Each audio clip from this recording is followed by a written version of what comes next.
Olá, está no ar o Bons Negócios, um programa do Sebrae Sergipe.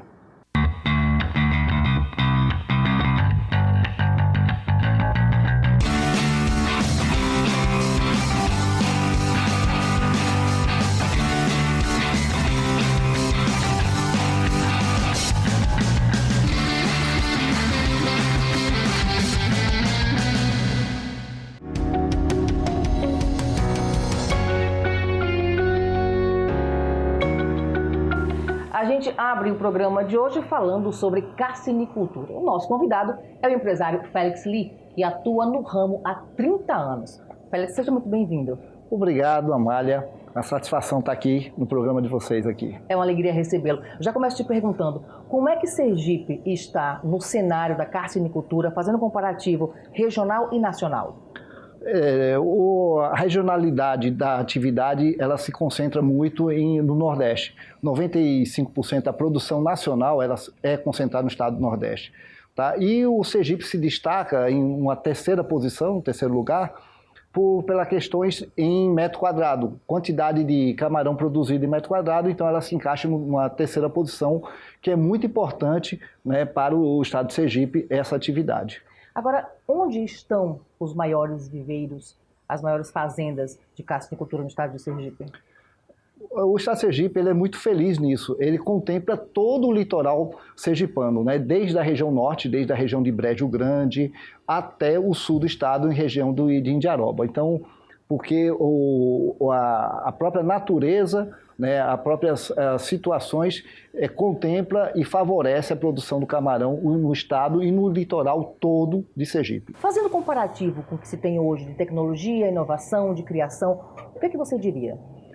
Mais uma vez, né, o Sergipe, nos anos de 98, 99, se destacou como o estado com a maior produtividade do Brasil. Tá? Com a empresa que existia na época, chamada Cibra, tá? Onde tem até atualmente a maior fazenda de área contínua do estado de Sergipe, que fica em Nossa Senhora do Socorro, naquela região da Piabeta, tinha um índice de produtividade espetacular, em torno de, já naquela época, de 6 a 7 toneladas de camarão por hectare, né? Então isso era excelente, onde a média nacional não ultrapassava 2 toneladas na época. E fazendo comparativo com o que a gente tem hoje em Sergipe? Sergipe hoje ela entrou numa nova tecnologia, um novo modelo de criação. E esse modelo ela está adaptado justamente à questão de custos. E isso o que é que fez? Como o estado de Sergipe ela tem muita área, ela está muito propício para a criação de camarão, hoje trabalha-se o camarão com a densidade menor. Então a produtividade por hectare ela também diminui. No entanto, ela se torna mais rentável, tá? Porque você tem menor custo de produção. Então, hoje, a produtividade do estado de Sergipe ela fica em torno de 1 tonelada por hectare, no entanto, com rentabilidade, né? Com lucro. Isso que é o mais importante para o produtor. Mas por falar em lucro, muitos agricultores migraram para esse segmento, né? O grande exemplo foi agora, há 3, 4 anos atrás, a região de Brejo Grande, que é a foz do Rio São Francisco, que tem uma vasta área de produção de arroz, a risicultura, e por simples ajustes, né, naqueles situações de plantação de arroz, eles simplesmente mudaram para a produção de camarão, para a carcinicultura, né, tendo em vista a salinização devido à baixa vazão do Rio São Francisco.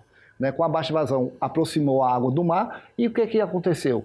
Houve uma salinização dessa região e essa salinização favorece a criação de camarão. Isso deu um boom, né? Colocou o estado de Sergipe na terceira posição em fruto disso, tá? E é fantástico isso.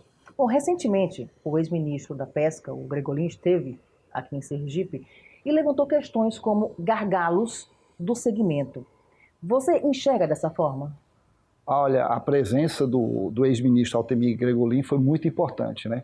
Uma ação do FEComércio, pela Câmara, que existe uma Câmara Empresarial da Pesca e Aquicultura, né? Juntamente com a coordenação lá, com a vinda do ex-ministro, trouxe uma abertura e uma visão mais ampla do mercado da carcinicultura, tá? Onde nós podemos trabalhar. Ele deixou bem claro que pouca gente sabe que a proteína mais consumida no mundo inteiro é o pescado e não a carne. 51%, né, da proteína consumida mundialmente é o pescado. E isso, ela está num crescimento, numa média de 7%, 8% ao ano. Então, mostra que tudo que nós vamos produzir de uma forma imediata terá um mercado assim fantástico. Em se pensando sobre essa questão de proteína mais consumida, fazendo uma referência à carne, preços de produtos da cesta básica, a gente pode imaginar que o camarão não é tão popular quanto gostaríamos que fosse. Verdade, verdade. Infelizmente, o camarão, ela carrega um estigma de ser uma iguaria só para os mais favorecidos. Mas não é isso, né? Ela é uma proteína rica, excelente, de alto teor nutritivo, com ômega 3, tá? E ela é barata.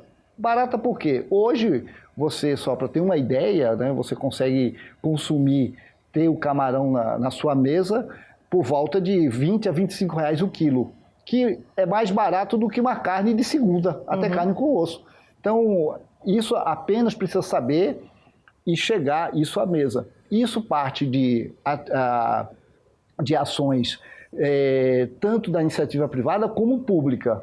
O melhor exemplo nós temos da Prefeitura de Indiaroba. Sim. Né? A Prefeitura de Indiaroba conseguiu, né, colocar isso como pioneirismo. É fantástico. Até o ex-ministro, o Gregolin, ele achou fantástico, nunca tinha visto, colocar o camarão na merenda escolar. Isso é fantástico, né?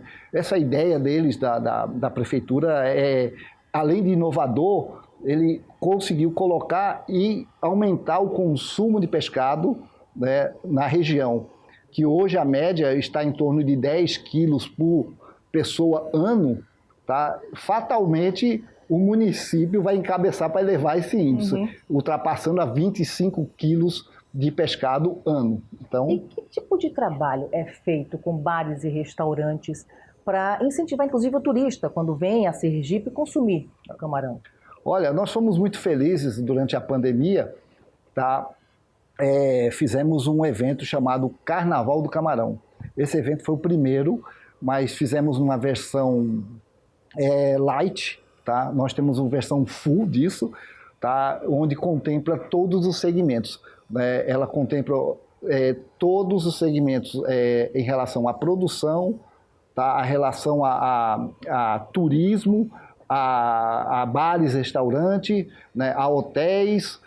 E é um projeto muito fantástico, porque ela envolve o Estado através das questões tributárias, o incentivo e a cultura, principalmente colocando um novo elemento da cultura, da gastronomia sergipana.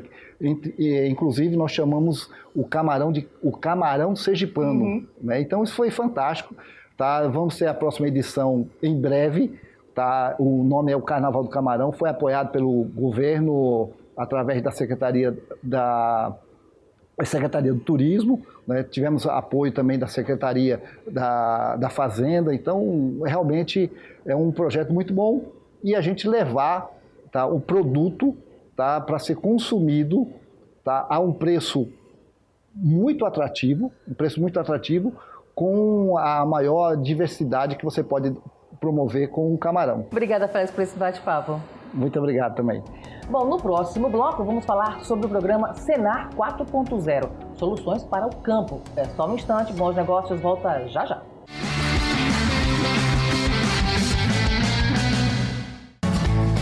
Tá precisando de acesso ao crédito para o seu negócio, mas não sabe por onde começar?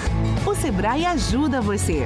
Ligue 0800 570 0800 e agende um atendimento online gratuito com instituições financeiras parceiras.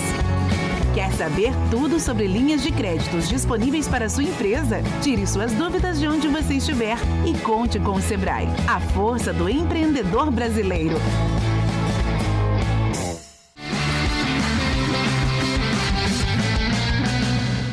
O nosso convidado agora é Saimo Fontes, gerente técnico do Senar Sergipe. Ele vai falar sobre o programa Senar 4.0, uma ferramenta que pretende estimular o desenvolvimento de soluções tecnológicas voltadas ao agro e consolidar uma rede de jovens que tem em comum a inovação.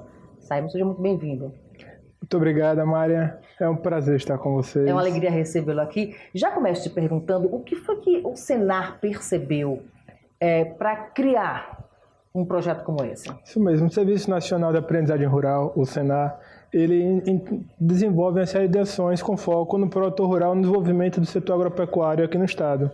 Então, observando, né, nível nacional, o desenvolvimento de startups, o desenvolvimento tecnológico, nós percebemos que a gente precisava começar a criar um ecossistema favorável aqui no estado para o desenvolvimento de startups do agro, para o desenvolvimento de ideias.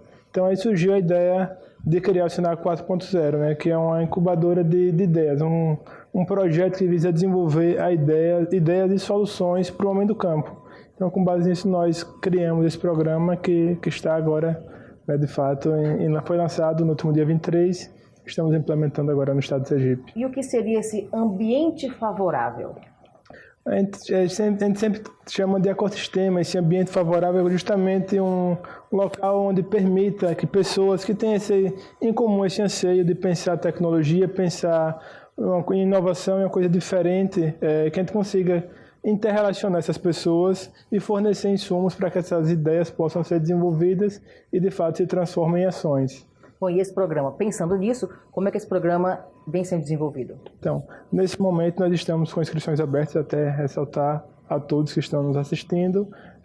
Então, nesse primeiro momento a pessoa faz a inscrição, já cadastra a sua ideia, né, por mais crua que ela esteja, né, por mais em fase, né, inicial que ela esteja, cadastra a sua ideia para que a nossa equipe possa avaliar, ter uma noção das ideias que estão surgindo dentro do setor.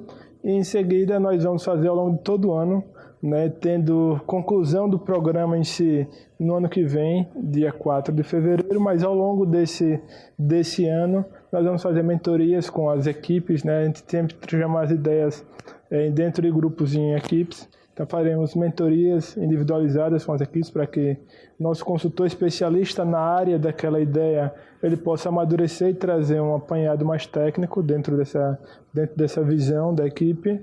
Também capacitações complementares, grandes encontros para que esses jovens possam unir e trocar informações, né? Existe até um ditado chinês que diz: se você anda com uma bolsa de pão e você troca a bolsa de pão com o seu colega, cada um vai para uma casa com a bolsa de pão. Mas se você vem andando na rua, cruza com um colega e troca uma ideia com ele, cada um vai para casa com duas ideias. Então, mais ou menos nesse pressuposto, a ideia é de juntar, criar uma rede de contatos de pessoas que buscam pensar o agro de uma forma diferente e que a gente possa, né, criar dentro dessa relação entre pessoas do agro, entre os esquemas de mentoria e entre as capacitações, um ambiente muito bom para que possam surgir novas ideias no agro aqui no estado de Sergipe e, quem sabe, exportar isso para o resto do país. Bom, quando a gente fala em Senar 4.0, a gente falou isso logo no início da nossa conversa, voltado para jovens. Jovens de que idade? Então, a ideologia de jovem, na filosofia desse programa, a gente fala, até brinca, jovens entre 16 e 120 anos, eles podem entrar no programa, porque o jovem desse programa é muito mais a filosofia, né, de pensar aquela coisa mais fresca, de pensar em inovação, de pensar de fato de uma forma diferente, sair da caixa. Mas qual é a perspectiva do Senar a partir desse projeto, desse programa? A partir desse momento inicial, que é o Senar 4.0, de desenvolver essas ideias, amadurecer, construir, fortalecer ao longo desse ano, criar uma rede de contatos muito boas, a ideia é que nos próximos anos essas ideias possam ter peso e estrutura suficiente para se tornarem startups do agro aqui no estado. A gente percebe que Sergipe ele ainda é carente de grandes agritechs, né, que são empresas do setor agropecuário com foco na tecnologia. Então, com isso, a longo prazo, a gente espera construir novas agritechs, construir startups no agro aqui no estado de Sergipe, focado na demanda do produtor rural sergipano. Quando se fala em Senar 4.0, busca de soluções, inovação, tecnologia, existem áreas no agro em que exijam soluções mais rápidas? Eu acho que tudo que é inovação, independente da área, acho que tem demanda para todas as áreas, né? Muita gente, quando fala em tecnologia, pensa muito em drone, se fala muito em drone, se fala muito em software, em geoprocessamento, mas a ideia, às vezes, está numa coisa muito mais simples e que ela é muito mais aplicável. A gente pode exemplificar, por exemplo, certa vez pensaram em colocar uma bica nas casas rurais e fazer com que a água da chuva ela descesse para uma cisterna. Hoje temos milhares de casas que hoje têm essa tecnologia, que isso é uma tecnologia, uma coisa muito simples, mas que de fato trouxe uma solução para uma demanda. Então, independente, desde a mais tecnológica, um drone, por exemplo, a usar uma bica para transformar a água da chuva em uma água que você possa consumir, tudo isso é ideia e o mercado está carente e tem condição de investir desde a mais cara à mais barata. Bom, para quem ainda não conhece o trabalho que é desenvolvido pelo Senar, conta para gente. Então, o Senar, o Serviço Nacional da Aprendizagem Rural, ele oferece capacitações, assistência técnica e uma série de atividades também de promoção social focado sempre no homem do campo. Dentre essas atividades, nós ressaltamos as mais recentes, exemplo do Senar Jovem, que é um programa que desenvolve em vários municípios do estado a juventude a conhecer melhor determinadas áreas do setor agropecuário aqui no estado, dentre elas eu ressalto aqui aquicultura, produção de gado de leite, produção de gado de corte, fruticultura e uma série mais de cadeias. Então, o Senar sempre traz essa missão de Serviço Nacional da Aprendizagem Rural, como o nome já traz, de desenvolver o campo a partir do conhecimento. E essa é mais uma ação que visa fortalecer, estruturar o conhecimento, pensar dentro desse ambiente que é o campo. Bom, então antes de encerrar, Simon, conta para quem está em casa o que fazer para se inscrever no Senar 4.0. Isso mesmo. Para se inscrever, nesse momento, as inscrições estão abertas. Basta acessar o nosso site www.senarsegipe.org.br. Lá você vai encontrar um banner com o nome do programa e lá você pode clicar nesse banner, acessar o edital, acessar o projeto em geral do programa e também o formulário de inscrição, onde você cadastra a sua ideia. O programa visa trabalhar em equipes, justamente para promover esse networking, então a gente busca que as ideias sejam dentro de uma equipe de 2 a 5 pessoas, sem limite de idade, como eu disse, um jovem entre 16 e 120 anos pode se inscrever e se concorrer a entrar e ingressar nesse programa que é o Senar 4.0. A importância do planejamento estratégico na hora de tomar a decisão de investir no próprio negócio. Tema da conversa no próximo bloco com André Gabilaldi, professor e consultor em engenharia de produção e gestão empresarial. Logo depois do intervalo, não sai daí.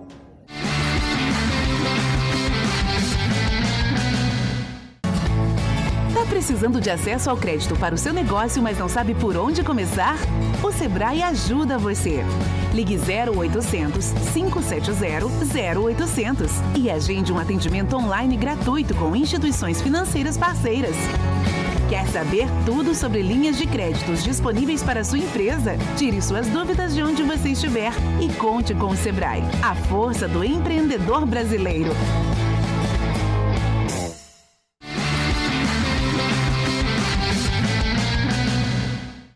De volta para falar da importância de um bom planejamento. Abrir o próprio negócio implica em uma série de desafios e decisões que precisam estar bem definidas para que o projeto possa ser bem sucedido. Bom, para falar sobre esse assunto aqui no estúdio do BN, o professor e consultor André Gabilaldi. Seja muito bem-vindo. Obrigado. Obrigado a todos que nos ouvem, obviamente. Bom, para iniciar um negócio, para que ele tenha sucesso, é preciso um bom planejamento. Perfeito. Mas o que é que define um bom planejamento?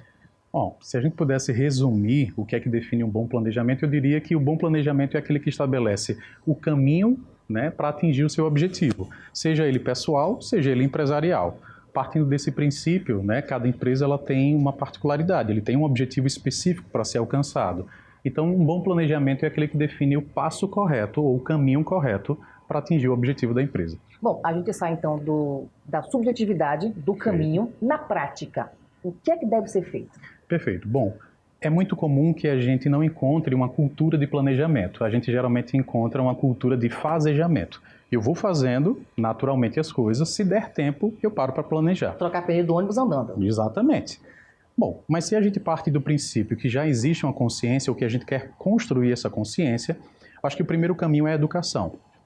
A gente precisa estabelecer muito claramente a consciência dentro do grupo que vai realizar esse planejamento. Então é muito comum a gente entender que as primeiras fases são fases onde a gente está explicando a esse grupo aquilo que deve ser feito, quais são os conteúdos mais claros, quais são as fases, os rituais desse planejamento, que parece muitas vezes ser algo burocrático, mas enfim, a gente precisa passar por alguns desses conteúdos. A segunda fase, deixando muito bem claro as etapas, a gente vai começar então a entender que eu tenho que ter clareza de forma bem pragmática de qual é o conteúdo que eu vou ter que entregar. Então, definir muito claramente seus objetivos, estabelecer muito claramente qual o aporte de capital que você deve, né, lançar mão para que esse objetivo saia do papel, né, saber exatamente se essa ação está associada ao desejo, né, da alta liderança, enfim, se a equipe está preparada para assumir esses desafios. Então, são coisas que a gente vai precisar deixar muito claramente dentro de um planejamento. Levando em consideração o cenário de que algumas pessoas empreendem por necessidade, Perfeito. Como fazer a junção dessas duas coisas e fazer dar certo? Perfeito. A primeira coisa que a gente tem que deixar claro é a importância, né, desse processo para eles. Normalmente eles fazem, como a gente falou, por necessidade. E a necessidade leva a gente a realizar tarefas de forma muito abrupta, né, sem pensar muito. E planejamento requer pensamento. Planejamento requer um tempo para que a gente realize as ações de uma forma muito clara. Quando isso não é, obviamente, não é fácil encontrar na maioria das pessoas que se colocam para fazer, a gente precisa pelo menos orientar. E geralmente a orientação, quando é de forma externa, ela traz um resultado positivo. Por quê? Ao convidar um profissional que já está acostumado a fazer isso, ele traz consigo, né, a maturidade que aquele grupo não possui. Então ele consegue orientar de forma muito clara quais são essas etapas, por onde é que ele deve passar, o que é que ele deve fazer. Se usa apenas um momento de conversa para pequenas empresas, né, ou se ele está se deparando, por exemplo, com médias empresas, grandes empresas, onde já há um ritual, já há uma maturidade, o processo é diferente, porém com o mesmo objetivo. Então, estimular, né, etapas muito claras e fazer com que eles tirem do papel de maneira objetiva, talvez esse seja o primeiro passo a ser abraçado, né, por aqueles que querem dar, né, os primeiros passos nessa ação de planejamento. Bom, e uma coisa interessante é que nem sempre, ou quase nunca, existe uma bula para isso. Perfeito. Porque aquilo que serve para um empreendedor, para uma ideia que saiu do papel, pode não servir para o outro, a depender do cenário. Perfeito. E isso é extremamente importante, porque tem muitas pessoas que acabam acessando diversos tipos de conteúdo, acreditam que aquele conteúdo faz sentido para ele única e exclusivamente porque outras pessoas o fazem, e a gente precisa ter um cuidado muito peculiar com esse tipo de ação. Primeiro porque seu negócio não precisa necessariamente ter uma robustez, né, de técnicas e ferramentas quando você ainda não possui maturidade. É como se a gente quisesse, por exemplo, dar hambúrguer para uma criança muito pequenininha. Essa criança pequena, ela precisa ter um leite inicial. E que tipo de leite empresarial a gente poderia dar para esse empreendedor que está começando os primeiros passos? Talvez boas conversas de orientação, de aconselhamento, talvez fazer com que ele entenda, né, a definição muito claramente dos seus objetivos, fazer com que ele desdobre esse objetivo de forma muito simples e clara para que ele não se desestimule. Ora, André, mas se eu estiver enfrentando uma média empresa já tem robustez, ela já está pronta para receber talvez aquele hambúrguer que a gente queria dar para a criança, porque ela já é uma adolescente. Então, o ritual é diferente. Levar esse grupo, né, dessa alta liderança para um local específico, né, fazer com que eles saiam daquela rotina que já é intensa para um ambiente um pouquinho mais de gestão, fazer com que eles entendam o porquê de estar ali, do que é que eles querem alcançar, já é um ritual diferente para o mesmo objetivo. Então, olhar para o momento em que a empresa vive e fazer com que ela tome as decisões mais adequadas faz sentido para qualquer tipo de empresa em que a gente esteja se relacionando. Isso seria, então, ter uma análise, digamos que ampla desse cenário mesmo, seria o que a gente chama de maturidade empreendedora? Perfeito. A maturidade empreendedora ela vai vir com o tempo. Obviamente, nas primeiras ações de planejamento, isso vai ficar, vamos dizer assim, talvez um pouco vago na cabeça de quem recebe, mas na medida em que eles passam pela fase de execução, né? Porque sentar, conversar, construir esse planejamento num primeiro momento não faz muito sentido para eles. Eles acham, às vezes, até que é um processo bobo, né? Por que é que eu estou gastando tempo fazendo isso? Mas depois que eles passam a reconhecer que a execução daquilo que eles estão fazendo no dia a dia tem uma correlação muito clara de um objetivo maior que eles querem alcançar, isso passa a fazer sentido. Então, os próximos planejamentos, aqueles momentos em que a gente para novamente para discutir, já é um momento mais maduro. E essa maturidade vai acontecendo aos poucos e vai trazendo para a empresa uma certa robustez. Então, esse caminho é um caminho salutar, que não é da água para o vinho, nem do dia para a noite, mas a gente entende que é um passo de amadurecimento e que acontece na medida em que a gente abraça projetos. Professor, quem está nesse momento pensando em tirar um projeto do papel, perfeito, ou que está no momento decisivo da empresa, perfeito, que pensa em investir, mas não sabe quanto, não sabe para que lado vai, que dica o senhor daria?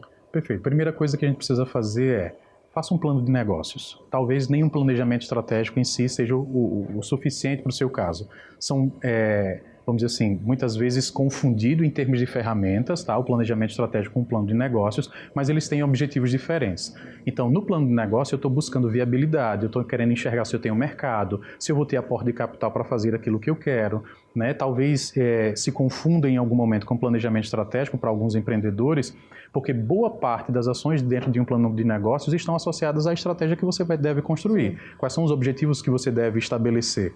Mas para aquelas empresas que já são, vamos dizer assim, já são maduras ou pelo menos já têm uma realização de tarefas ou de rotinas, já estão dispostas no mercado, o planejamento estratégico vai direcionar, ele serve como uma bússola empresarial, ele direciona ou norteia os objetivos.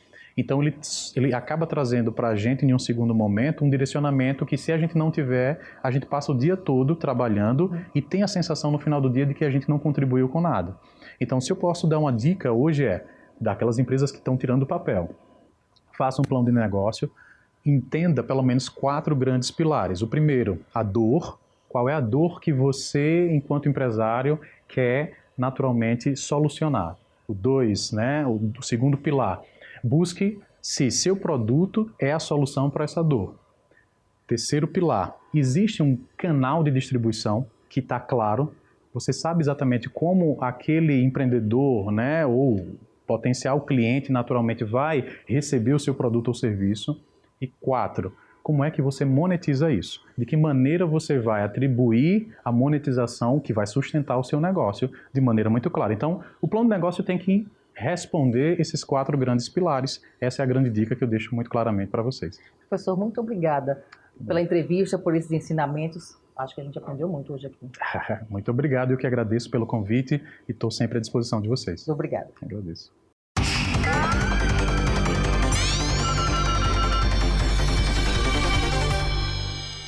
Um levantamento feito pelo Sebrae aponta que nos últimos anos, os tradicionais mercadinhos de bairro ganharam mais importância na vida dos brasileiros e um maior espaço na economia.